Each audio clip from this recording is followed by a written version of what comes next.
Bismillahirrahmanirrahim. Assalamualaikum warahmatullahi wabarakatuh. Sekarang kita akan membahas tentang Sustained Competitive Advantage atau keunggulan daya saing yang berkelanjutan.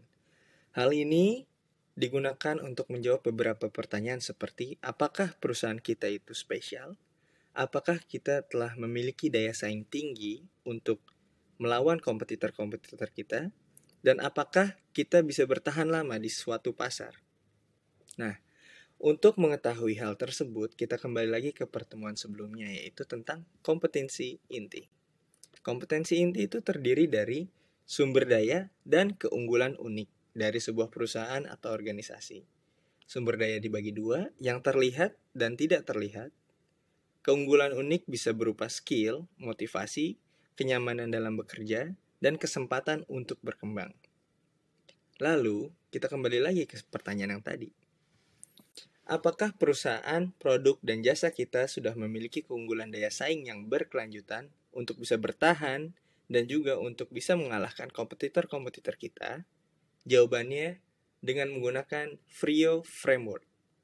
FRIO adalah singkatan dari Valuable, Rare, Inimitable, dan Organized. Atau bahasa Indonesianya, bernilai tinggi, langka, tidak bisa atau mahal ditiru, dan terkelola dengan baik. Jadi, untuk menjawab apakah perusahaan, produk, dan jasa kita itu memiliki keunggulan daya saing yang berkelanjutan dengan cara framework FRIO ini. Yang pertama, kita bertanya dulu, apakah ketiga tadi telah bernilai tinggi? Jika jawabannya tidak, maka daya saing yang kita miliki itu sangat lemah. Tapi jika bernilai tinggi, kita tanya lagi, apakah bernilai tinggi dan langka?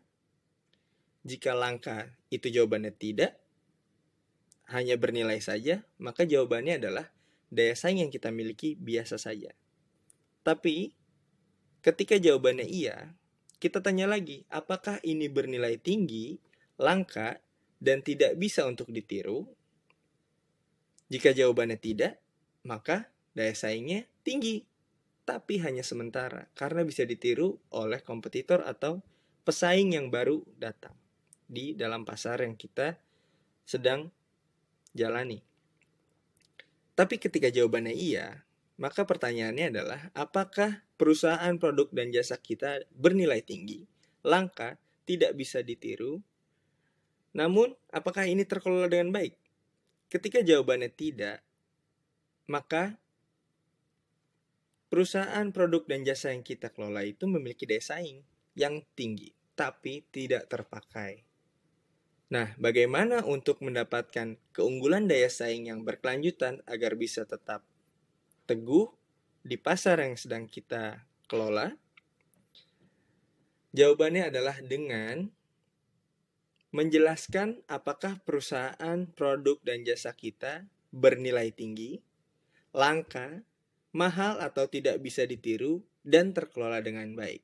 Jika jawaban dari VRIO tersebut adalah iya, maka perusahaan, produk, jasa kita telah memiliki Sustained Competitive Advantage atau memiliki keunggulan daya saing yang berkelanjutan untuk bisa bertahan, namun bukan cuma bertahan, tapi menjadi unggul di pasar yang sedang kita jalani. Jadi, kita harus bisa untuk menjelaskan apakah produk, perusahaan, dan jasa kita valuable, rare, inimitable, dan organized. Atau bernilai, langka, mahal atau tidak bisa ditiru, dan terkelola dengan baik. Jika semua jawabannya iya, maka perusahaan, produk, dan jasa kita memiliki keunggulan daya saing yang berkelanjutan. Sekian dari saya. Wassalamualaikum warahmatullahi wabarakatuh.